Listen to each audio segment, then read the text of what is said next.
Welcome to Behavioral Science for Brands, a podcast where Richard Schott and I go deep on behavioral science and finding practical applications for behavioral science and marketing and advertising. Our mission is to give American marketers and all marketers listening practical ways to improve their work, to grow brands, and to help their agencies. Today, we're very excited to have Owain Service with us. Owain, welcome to the podcast. Thank you for inviting me. Yeah, and we're thrilled to have you here today. Before we get into the conversation, if you don't mind, I'm going to share some of my research with all the listeners at home about you and your past. So Owain, you are the co-founder and the former managing director of the UK's Behavioural Insights Team. You are the former deputy director of the Prime Minister's Strategy Unit. You have an honorary professorship at the University at Warwick, and you are the co-founder of Cogco, which is the cognition company. That's a lot on a resume. It's a lot. And throughout all of it, you've had a passion for behavioral science that has connected so many of these roles. That's right. Yeah. I mean, I think the guiding thread is all around human behavior, whether it's citizens in relation to public sector programs or projects, or whether it's consumers and customers at Cogco. Yeah. And for me to have you here today is really a chance for all of our listeners who more are in the advertising and marketing space to think wider about how behavioral science gets used in other sectors. And I hope we talk about the government work that you've done today, and then how it gets applied to how they can think about applying it to their own work and their own jobs. Let's get into it, shall we? Great. When I was reading about you, someone on the internet asked you what your most proud moment was. And it was when, I'm going to tell you what you said. Okay, I'm trying to remember, yeah. Tell us how it feels. When you worked at the Behavioral Insights Team and you helped establish the case that domestic policy should use randomized controlled trials to test the effectiveness of interventions. Right. For those of us that may not know what that means, could you describe that for us? What does that mean? So I think I always used to think in my days in government that there were two different things that we did a lot of at the Behavioural Insights Team and helped to push forward in terms of government policy and thinking. So one was the application of behavioural science, so drawing on ideas from across academic disciplines, behavioural economics, psychology, social anthropology, and applying them practically in different contexts and situations. The other, though, was then testing them, finding out what works, what doesn't work, using the methods that academics would be using to find out whether something works in practice. And that's where the use of randomized controlled trials came in. So in other words, like when you're rolling out a big government program, like a new method for encouraging people back into work through, in the UK, we have job centres that do this directly. Normally, you might say, okay, well, we've got this great new idea. The government department that's responsible for the job centres will tell everyone what the new policy is, and then we will hope that it gets implemented in line with the views of the government minister that has signed it off. But that question of, is there an alternative way of achieving the results more efficiently, more effectively, is difficult to answer in that kind of context. Sure. So the kind of work that we began to pioneer in the early days of the Behavioural Insights Team was all around testing alternative ways of delivering a policy in order to find out what works, also what doesn't work, and then hopefully rolling out the program that is most effective. And for the brand marketers and advertisers that are listening, when you say testing the ways to deliver, you mean messages and channels, or just the creative in the way you deliver it? What are you testing? All of the above. So if you're looking at it from a government policy perspective, it could be the system, the processes, the way that you engage with individuals, the letter that you send, the message that is contained within the letter.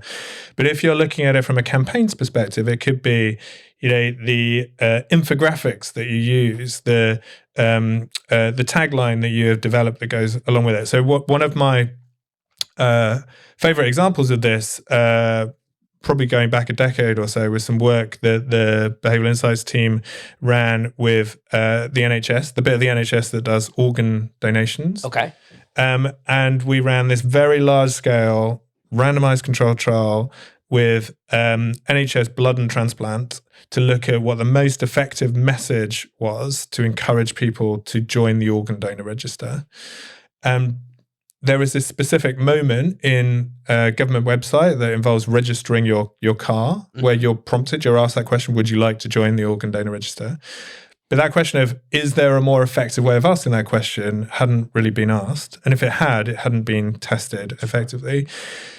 So in this period, we ran a test that involved 8 different messages with 1 million people. Wow. And we found the message that were the best, which drew on this idea of reciprocity. So instead of just asking somebody if they would like to join the organ donor register, you said, if you needed an organ transplant, would you have one? If so, please help others. That was the most successful message, which when you're told about it makes sense, Sure. right? Sure. And there were other messages that drew on the idea of social norms. So every day, thousands of people join the organ donor register. That was quite effective. But there was one message that reduced the number of people that were likely to join the organ donor register.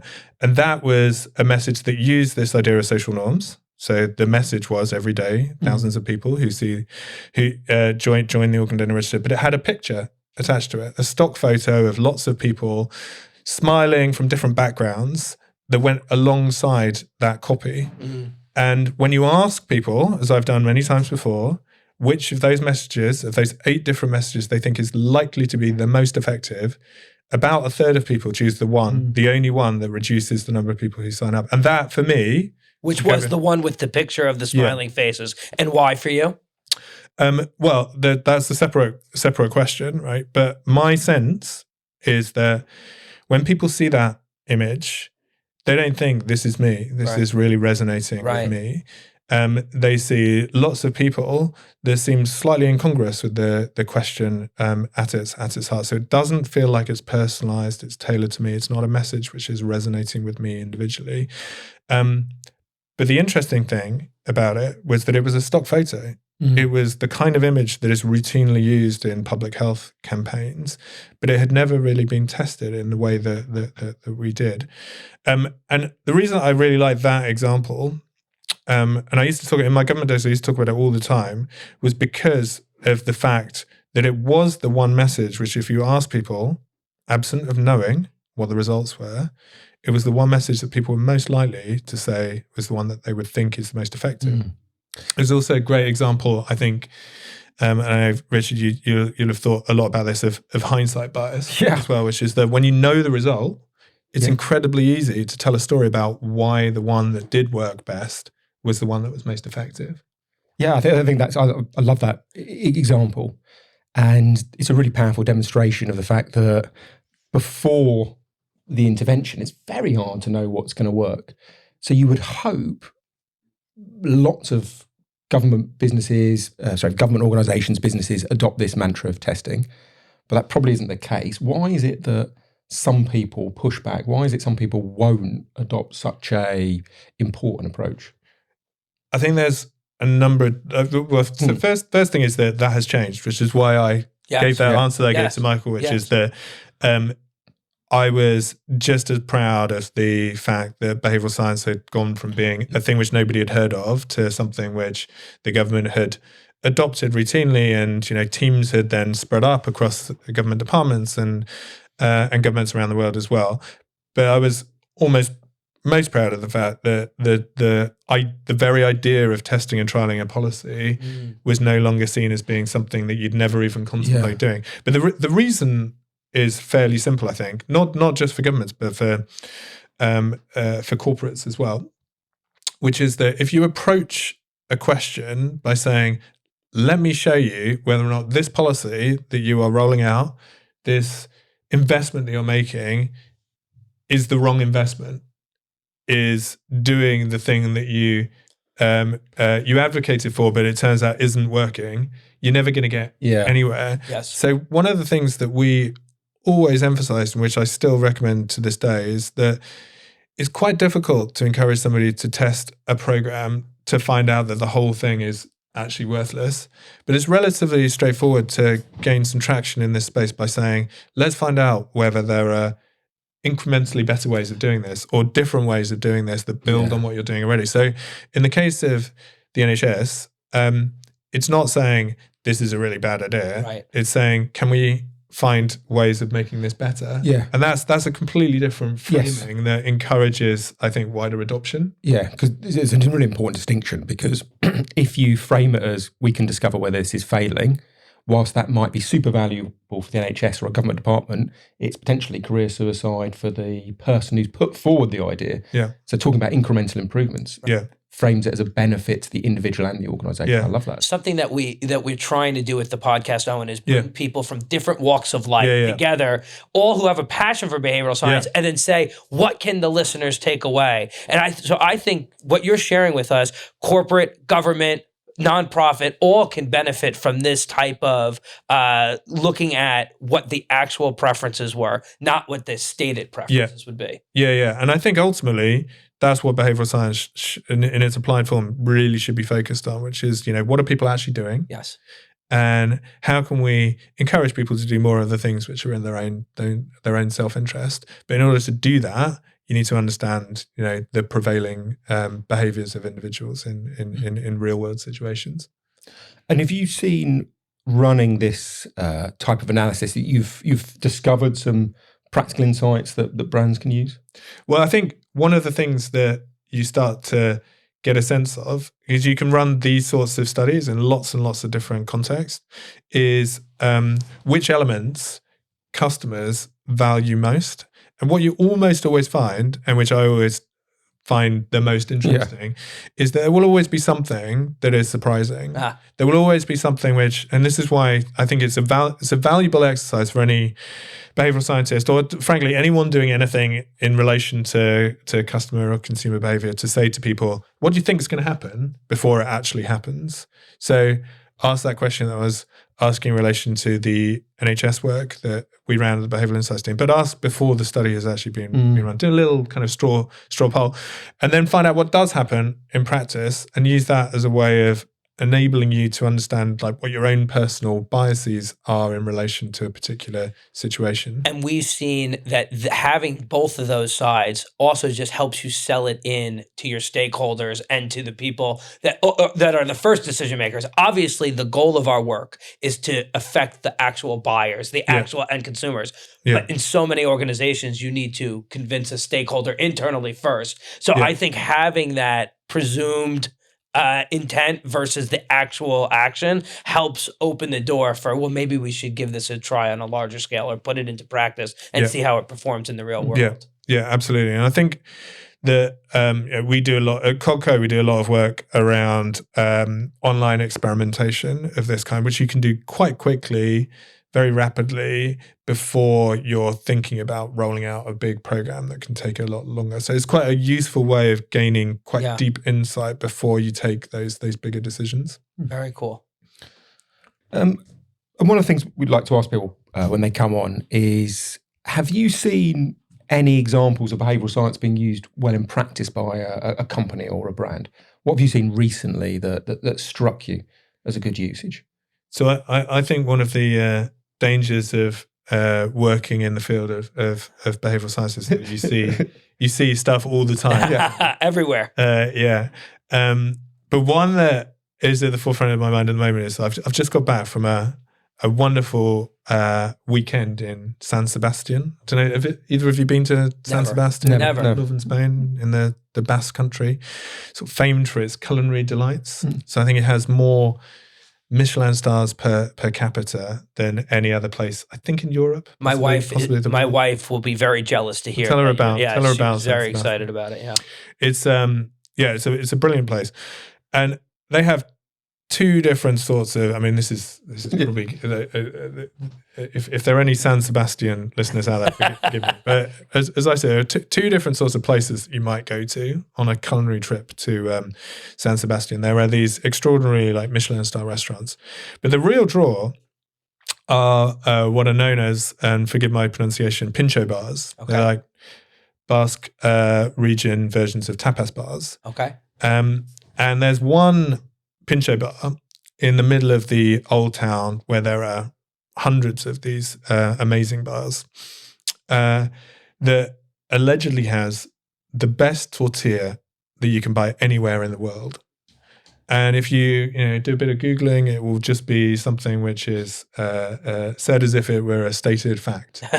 And there's a BBC documentary called Remarkable Places to Eat, where they seem to confirm that this is indeed the best tortilla that you could buy anywhere in the world. So you had to go and check it out. So I had to go and check it out. What I learned was that they use this incredibly good technique for reinforcing the way that they think about and sell tortilla. And they use scarcity. So it's the best tortilla in the world. Theoretically, they could sell thousands and thousands of slices of this tortilla. But do you want to take a guess as to how many they sell every day, Mark? I've given you a slight hint in the fact that this is all about I will say they sell 500. They sell 24 slices every day.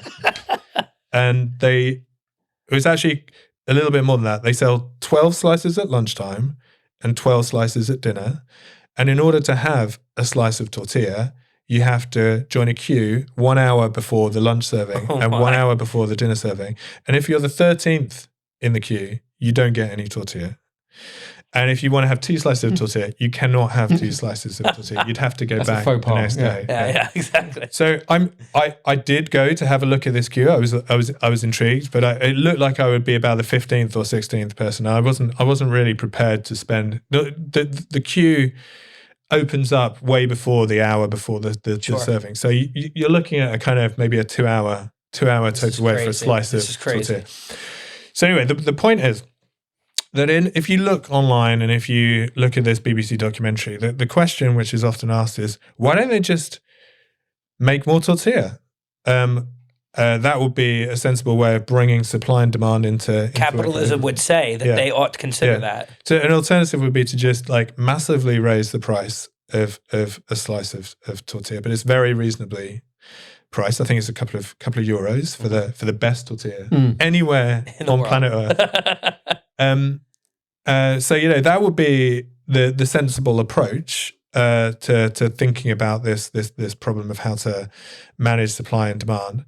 But my hypothesis is that one of the reasons that people consider this to be literally the best tortilla in the world is precisely because of the restrictions on the supply of the number of slices of tortilla. So the very fact that you can't have it makes it more desirable. And there are, as you will have no doubt explored on this very podcast in relations to lots of brands, we've just gone through in the UK, possibly in the US as well, like Amazon Prime Day, where you limit the amount of time that deals are given out. There are studies that seem to show that limiting supply is more effective than limiting time. And that's what's the display in this Pincho bar in San Sebastian. It's a great example. I was going to say there's a very nice, I think it's 2017, Swarbrick Jones and Brown looked at 2,600 e-commerce campaigns, and they categorized them into 29 different types. So someone might use social proof, some might use scarcity, and they found the top 3 performers were in the order that you suggested. Scarcity of volume. There aren't many of these things available. That was the best performer of the 29. Then social proof. Lots of people want this thing. And then the third best was urgency, or what you could call time scarcity. There isn't long to get this item. Yeah.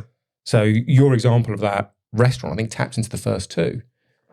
It's almost explaining scarcity because it's in such high demand. Yeah. So I think it's actually I think it's all 3, because one of the things that it does is that it creates this big queue. Mm-hmm. People are wandering around the towns. They're seeing the fact there's this place, and people are just queuing up, and it's an hour. I mean, I'm sure the tortilla is absolutely fantastic and delicious, but it's drawing on all 3 of those elements in one. There's also, we talked to that point around if a management consultant or an economist came in, they would say straight away, the thing you should do is put the price up or sell more. There's a historic example, and this might be a bit British for you, Michael Aaron, but all right. There's a historic example of like a chocolate you can get called a Cadbury's cream egg. So owned by Mondelez, and it's a chocolate egg, but it's filled with this kind of goo, Yes. sweet goo. We have that in America. Oh, okay, got it. apologies. do. Yeah, we Have do. you tried- I have you tried- hadn't thought tried such luxuries had come over. Have you tried a cream egg? We have, but I have a sense in America it is not as special as here in Britain. Okay, interesting. Go ahead. I have a sorry before you. Yeah. I have a French friend Yeah. who now lives in the UK, who tried a Cadbury's cream egg Yeah. for the first time and thought it was the most disgusting thing she'd ever encountered. Pretty sickly. It's pretty sickly. But delicious. Yeah. But they've been around for ages. Okay. And it always used to be the case, let's say the 70s, early 80s, that they were only on sale till Easter. And then they were withdrawn. So you could only get it for this short time. They proved to be very, very popular. The tale is that in the 1980s, Cadbury's wanted to increase revenue and so allowed sale of the item all year round. But when they did, they saw this drop in sales because they'd removed the time scarcity. It's just like any other confectionery then.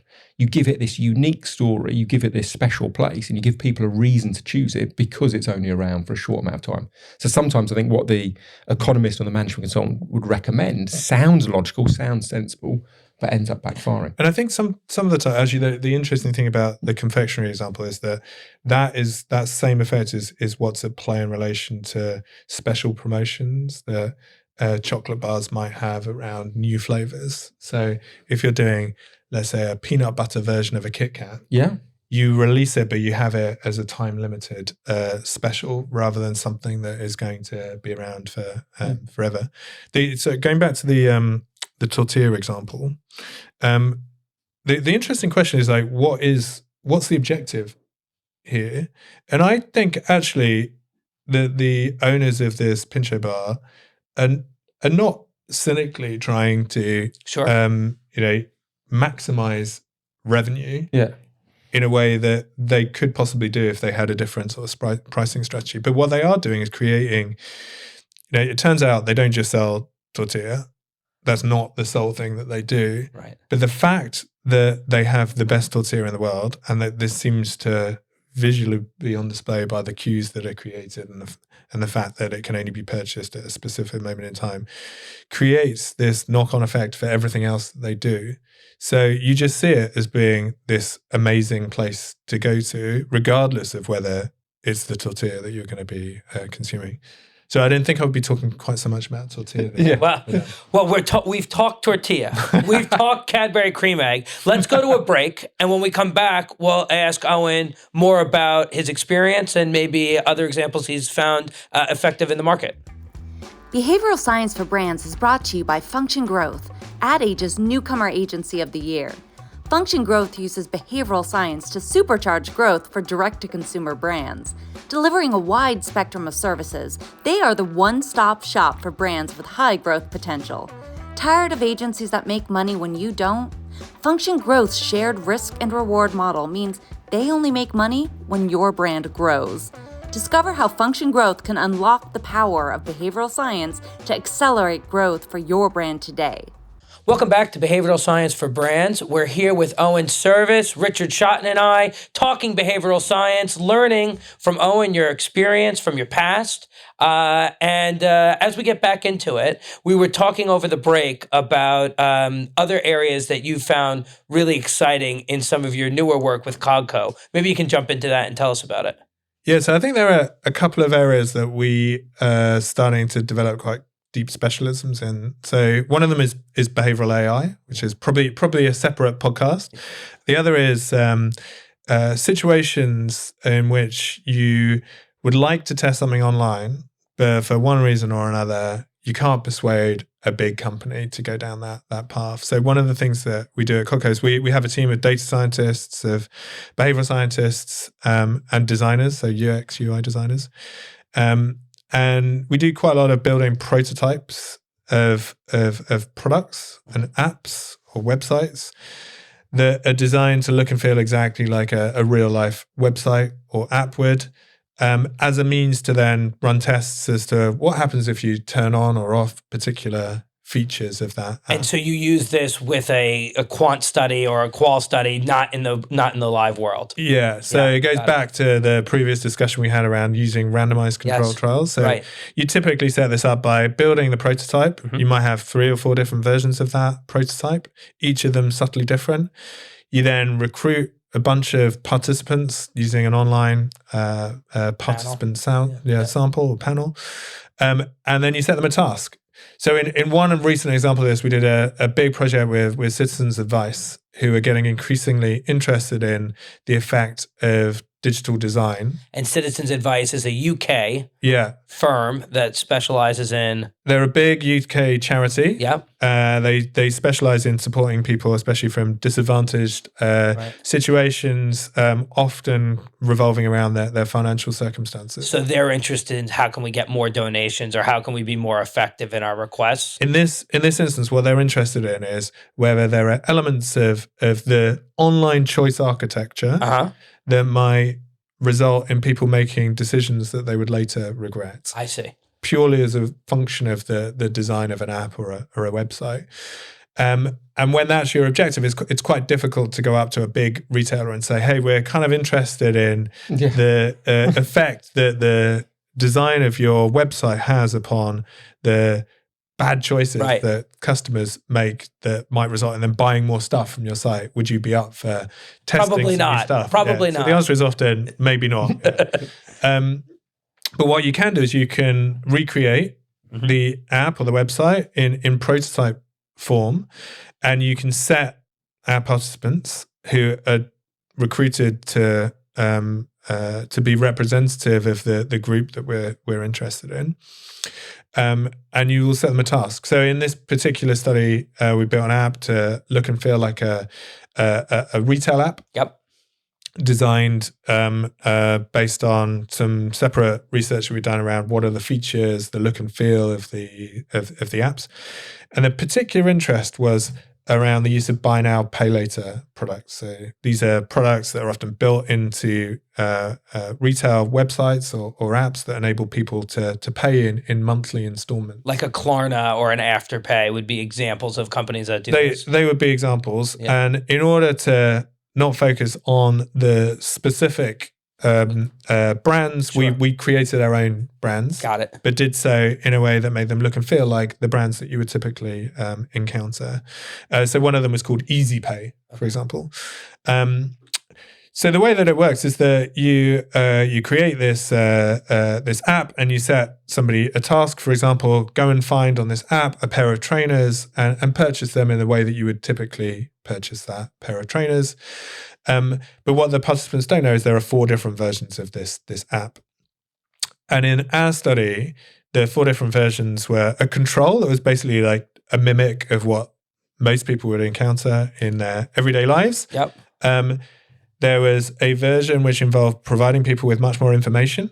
So one of the things that you find is the information that you encounter normally in an app is there, but you have to go searching for it. Right. In a third version of the app, we provided them with all of our information and then an additional bit of information at the point of checkout. So if you chose buy now, pay later, a pop-up screen would appear giving you the information that you might need in order to make your decision more informed. And then a final version which just involves switching off, providing people with information, but also switching off all of the in-app branding and all of the in-app marketing that you also encounter. So you find that you're basically advertising buy now, pay later within the app.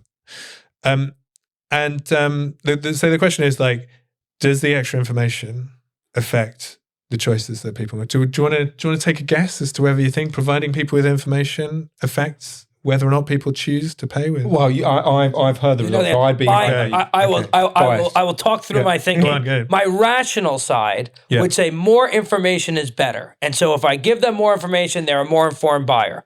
My emotional side would say more information makes me scared. If there's too many words, I get overwhelmed and I just skip over it. Yeah.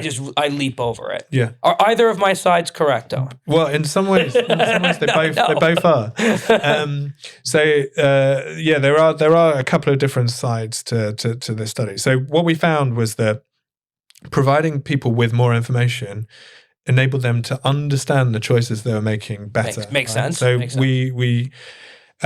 we ran comprehension tests at the end of the study to find out, did people actually understand what they were doing? Did they understand the terms and conditions that they were signing up for? Did they understand that there were fees that were attached to the purchases that they were making, for example? And it turns out that if you give people more information, they answer those questions better. So they get them correct more often. Not as much more often as you would like, but more often than if you in the absence of that information, or rather when that information is more buried. But it doesn't change the choices. It doesn't actually change the behavior. The only thing that changes the choices is the branding and the in-app marketing. So when you switch that off, so that it's on a par with the other choices within the app, so that it's basically just the same button that you might click if you're using a debit card or a credit card. No different colors, no extra call out for buy now, pay later. It just looks like every other payment option in that instance. In that instance, you get about a third of a reduction in the propensity of people to use buy now, pay later. Fascinating. You don't remove the choice, but what you do find is that if you are using, or if you're encountering buy now, pay later in a retail app checkout experience, you often find that the buy now, pay later option is much brighter. Yes. It draws your attention in behavioral science jargon. It's more salient than all of the other options. And those features do have real world effects. So we run a lot of these sorts of studies that involve recreating, simulating the environment in which choices are being made in order to test things that are otherwise untestable. Yeah.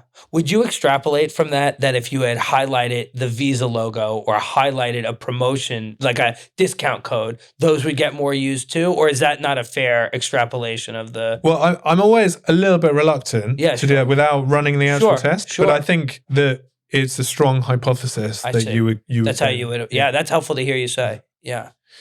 But I think one of the things I love about these sorts of studies, these kinds of experiments, is that they always lead you to ask follow-on questions. Well, what about if we did this, or what about if we did that? And which is why I always recommend an approach that we call winner stays on. Yeah. So you never really end the process of testing. What you do is continually try to improve things.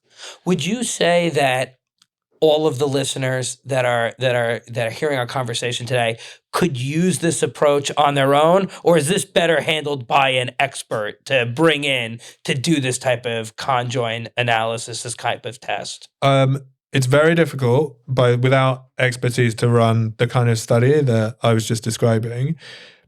But I see it as a spectrum rather than a can you do it or can you not do it?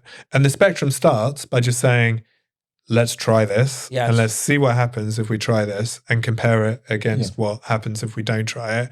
And that's not going to give you, statistically significant, robust results, but it will give you an inkling as to what's happening and what's not happening. And an example of this that a lot of companies will use is just pilot something before rolling it out in order to find out what seems to be happening in practice. So I would definitely be encouraging of anybody who wants to take a more experimental approach to finding out what happens. But if you want to take it to the next level, you can always drop me a line. Thank you. Thanks for that offer. I really like that idea of a spectrum in the not experimenting is the worst of all options, even if it's a very simple A/B test, that costs you nothing. At least that will get you an improvement. And then hopefully if people do that enough times, they see the benefits of testing and then realise maybe it's worth investing a bit more. That point, it reminds me of a discussion which I had all the time in government, which was around the ethics of testing. Yeah. And it's a question which should be asked, which is it ethical to trial this new policy, this new program, which by definition some people are going to get and some people are not going to get. And so if you take this to an extreme and you say, we've got this new education program which involves giving students access to high caliber tutors, but instead of giving everybody access to it, we're going to give some students access to it, and then we're going to randomly decide that other students are not going to get access to it. And so the question is how ethical is that? But the other question which you can ask is it ethical not to test? Is it ethical not to find out what works and what doesn't work? Because that's frankly how most policy in most governments around the world works, which is you roll something out, you assume that it does work, but you never know. And therefore everybody has access to this new thing, which may or may not be working in the best way.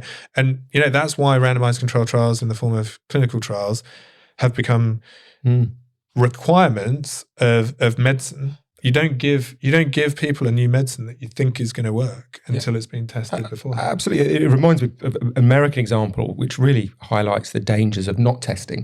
Do you remember the scared straight policy? Yes. So that was introduced, and they brought normally young men who'd committed crimes, and they brought them to prisons to meet serious offenders. So you would meet someone that was in jail for 10 years, might be a murderer. And the idea was that seeing the situation they were in would encourage you to revert to a life of... Be scared straight. Yeah, exactly. Yeah. And if you had a top-line analysis of the data, at first glance, it looked successful. So this group of youths who were, say, committing one crime every year, afterwards were committing half a crime every year. So it looked like it was successful. And for years, this was widespread policy. But then someone made the point and undertook a more in-depth analysis, which is generally, as men get older, they become less criminal. What you want to know is not, do people decrease their criminality after this prison visit? It's, do they decrease their criminality at a higher rate than people who didn't go on the visit? And unfortunately, that wasn't the case. Going to see these prisoners actually increased the likelihood young men would keep on a life of crime. But no one knew that. And it ran for years. I think from memory, it was decades before the policy was stopped. So there was a movie made. Yes, I think an Oscar-winning movie. Yeah, it won an Academy Award in the 70s, I think. So that's, to me, the downside of not testing, that you have policies that are damaging people's lives, but you just don't know it. You've got this veil of ignorance that's keeping you going. It's also quite a good example of what we talked about earlier, of where when you know what the result is, it's very easy to articulate a story as to why it's a bad idea. So if you know that it turns out that it's a bad idea to introduce young men to master criminals in prison, it's quite easy to explain why that might be the case. But if you don't know that that is the case, then you as human beings, we have the ability to sketch a narrative and to tell a story as to why it might be a good idea. And that's precisely why testing, trialing, based on, an objective, an initial hypothesis is a useful thing to do, and has become the mainstay of behavioral science academically. And I guess one of the things that I'm always interested in is bringing elements of those methods into mainstream, initially policy, but now lots of different corporate projects as well. The only other thing I'll draw from this conversation we're having is that so often as brands and as advertisers and marketers, we look to our own category to find the answers. And so much of what you've just described was looking at, well, how does medicine develop safe medicines as a reason for how we could establish testing and educational policy. The thing I want to draw here is that we should all be looking more widely at the world around us to draw inspiration, explanation, and reason to do trials, or reasons to question the way we approach things. Because I think that gives everybody a bigger berth that's listening to say, okay, this is the types of things we could be thinking of. Yeah, I completely agree with that. And I also think that it's important to think about disciplines in the same way. Right? So, as I said, I'm really excited about the interface between behavioral science and design and data science. And one of the things I always find interesting is that if you talk to a designer, they actually intuitively have lots of similar ideas as a behavioral scientist would, but they often have different terms for the same thing. So, a designer might talk about the visual hierarchy of a website or an app, and a behavioral scientist might talk about ordering effects. And they're really the same thing, using slightly different terms. But I think having a kind of a dictionary that enables everybody to talk across those disciplines is a really helpful thing to do. Yeah. Well, I always think that's the interesting thing about behavioural science, in that it's not medicine or aeronautics where you are inventing something. It is an accurate description of what motivates people and changes their behaviour. So if you are a restaurateur in San Sebastian or a small business used car salesman, if you're interacting with the public all the time and paying attention, you'll notice some of these influences on human behaviour. So, for example, one of my favourite biases is this idea of the pratfall effect.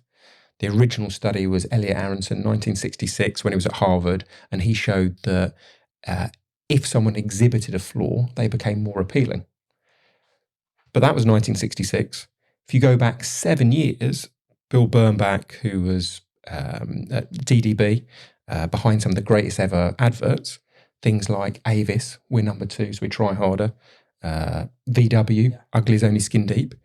He famously said 7 years earlier, a small admission gains a large acceptance. So the creative person had come up with this idea before the academic in that particular instance. So this flow of ideas shouldn't just be academia to business, it should be from business to academia as well. Wonderful. Well, as we come to a close, Owen, we always like to sum up what we talked about today. We turn to our friend Richard to do it. Richard, do you feel that you can go through our conversation and give a little wrap? Yeah, so I think we've talked about lots of interesting ideas. Maybe the biggest theme has been the danger of hindsight bias, that we are creatures who can create explanatory stories after the event, but that's dangerous. What we should be doing is testing our hypotheses beforehand, because many of the explanations we have don't bear scrutiny, and if we test them, we show that they're problematic. So I think that's a super interesting idea. I thought the other really interesting point was the San Sebastian tortilla. Yes. The power of scarcity. We want what we can't have. So as a business or a brand, think about this counterintuitive idea of sometimes limiting the supply of your item or the time it's available, when you're tapping into this very, very powerful bias. And then maybe the third point that's super interesting in our discussions around some of the research techniques that Owen's been using, I think it's this point of don't rely on what people tell you directly. People will give you stories about themselves that paint them as a very logical, rational decision maker. Instead, look at, I think the language you used was their revealed preferences. Look at how they behave rather than how they say they behave. I think if people applied those 3 principles, you could have a big effect on your marketing.